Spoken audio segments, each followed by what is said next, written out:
Hey athletes, Coach Pilar here. Welcome to the next installment of Mindful Moments.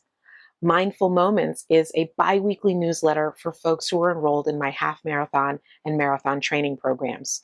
However, athletes who are looking for deeper knowledge in their training program can benefit too.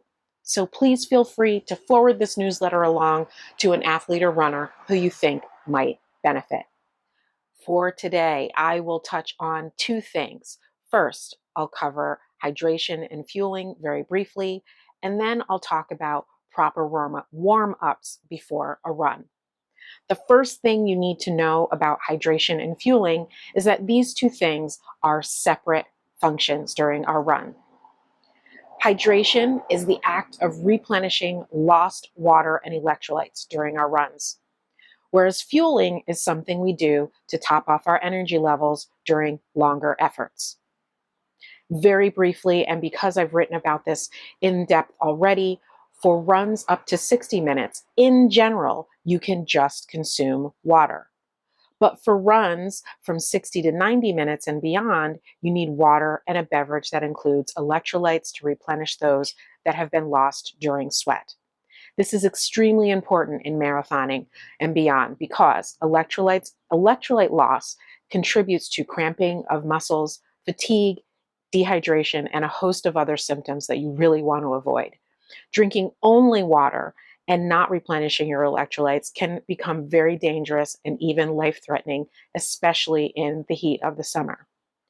You should be sipping and drinking every 15 minutes or so throughout your run, and you should carry a water supply and an electrolyte supply, one container of each.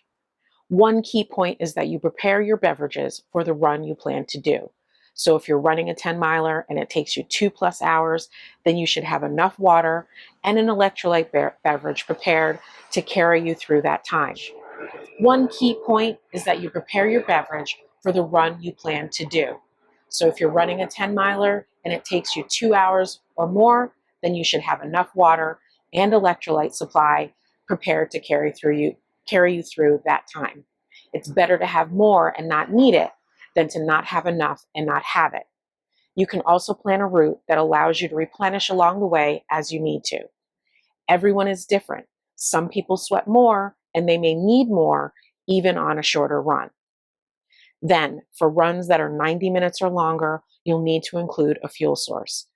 Fuel is any natural or processed food source that includes glucose, which is then converted into glycogen, which in turn powers our muscles.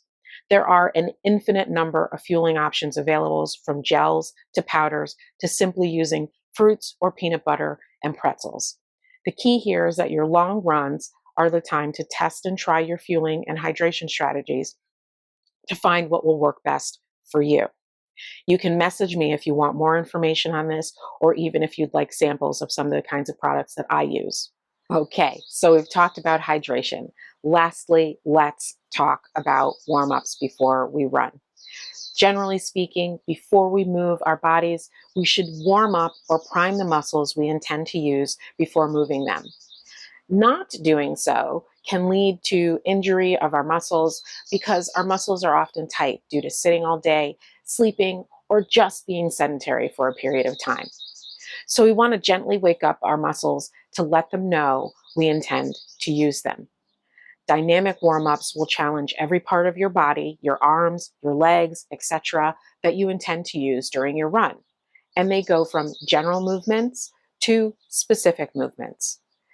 General movements are about increasing body temperature, blood flow, circulation, heart rate, that's really key, and increasing the oxygen and nutrients to the muscles. Specific movements prime the muscles we intend to use during our workout for the day, and in this case, we mean running. These movements are priming the muscles to fire in a specific way to match the movement or intensity of the workout that we plan to do. How long your dynamic workout is or your dynamic warm-up is dependent on how long, how hard, or how fast your workout will be.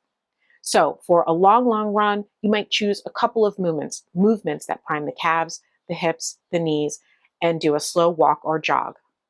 Before a speed workout, though, you'll want to warm up including a slow jog, and choose several movements that will prime the body for fast movements, including high knees, A skips, B skips, and then you might also want to include a couple of strides at the end of your jog.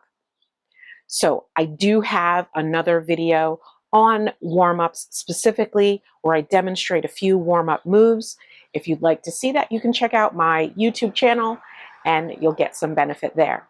For now, I am Coach Pilar. I'll see you back again for our next Mindful Moments.